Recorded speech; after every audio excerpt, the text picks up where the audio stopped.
I am absolutely overjoyed and just full this morning to share with you about 8 minutes of an hour long discussion that was held yesterday during our weekly development series.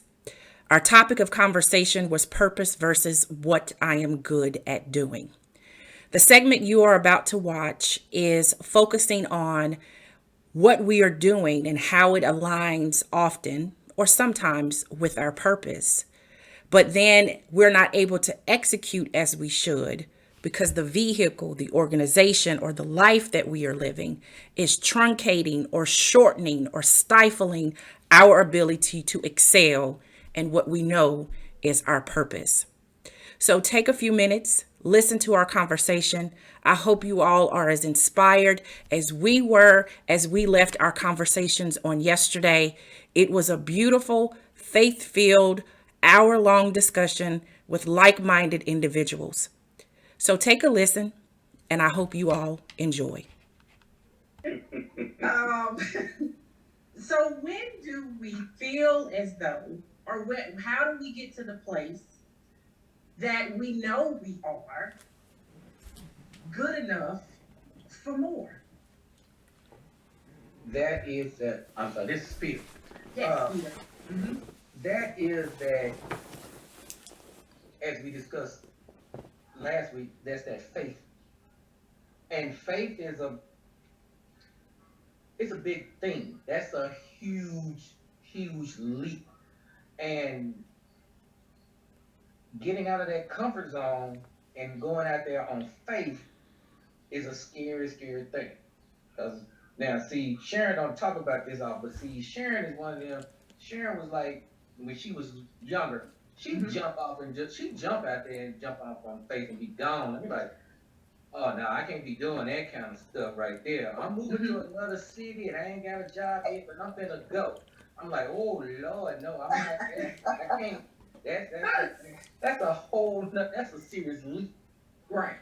But the crazy part is, as I'm getting older, it's like, all right, as my pastor used to tell us, you got more days behind you than you got in front of you, and it makes Mm-hmm. you take a different perspective on things. Because when I hit 50, it was like, okay, what's next? And now it's becoming one of those things of, okay, I need to probably stop and take this faith leap, but it is just scary. Especially growing up with Mm-hmm. that mentality of you got a job, you work your job, you stay on your job, you do your thing, you put in your years, you retire, you get your pension, you move on. And that's one of those molds we got to break. I think that's the biggest thing of we got to break that mold. Yeah, I would like to see us get to a place where we're loyal to ourselves and we honor ourselves. I know exactly what you all are talking about when you speak about loyalty to the organization that you work for. I completely understand when you say ride or die until the wheels fall off, because I have certainly done it in many of my career opportunities and positions that I have had. But we all know, and we have discussed, you are replaceable. If you were to leave this earth today, how long do you think it would take for them to replace you? And if you are that replaceable and you recognize that it takes a leap of faith, and if the faith is there, do you really think your creator would let you fall? And if you know he would not, then how dare you diminish what he has given you and not step out on faith and let him take charge? Because ultimately, he is in charge of it all. So we diminish him when we say faith is not enough, when it absolutely is. Because think about what he's created. You. Think about the gifts he's given you.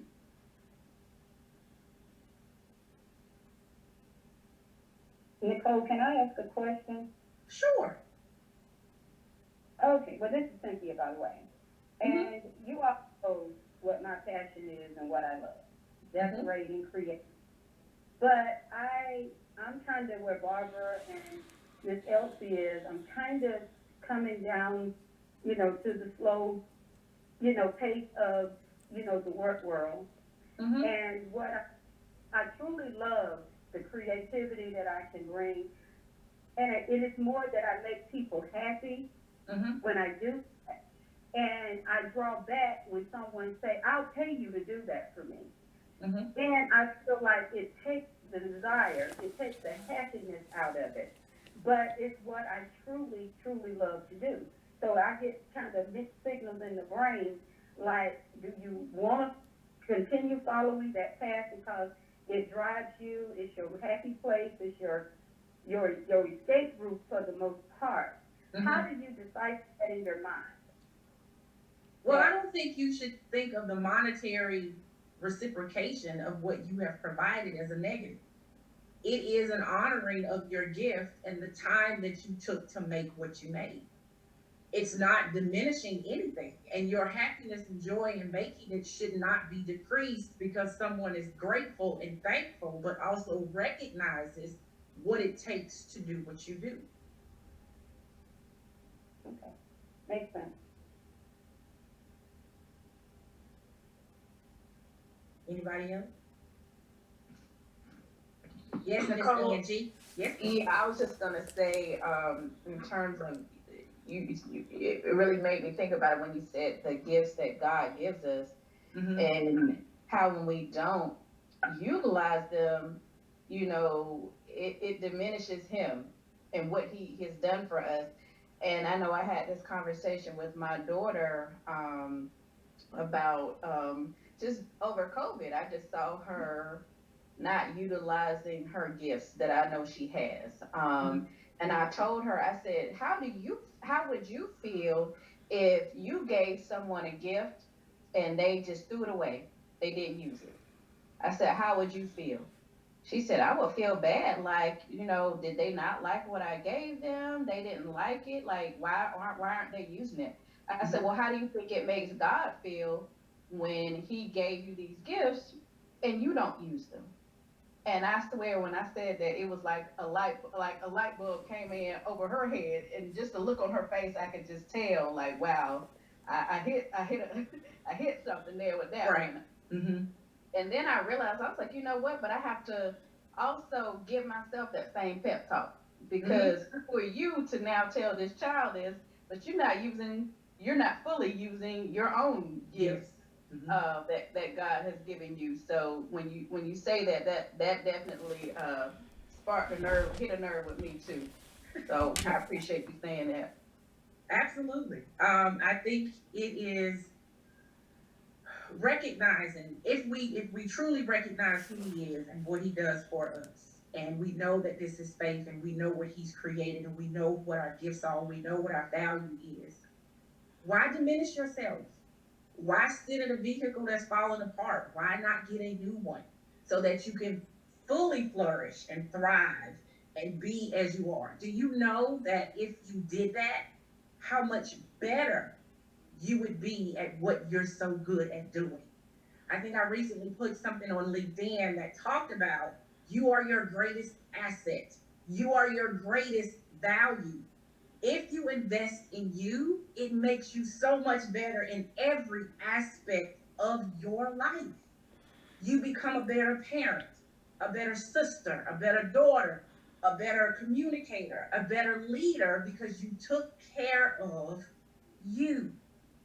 When you don't put yourself in the right place and you're not driving the right car, you are limiting what you are capable of doing. And the reach you have could be so much farther if you were in the right car.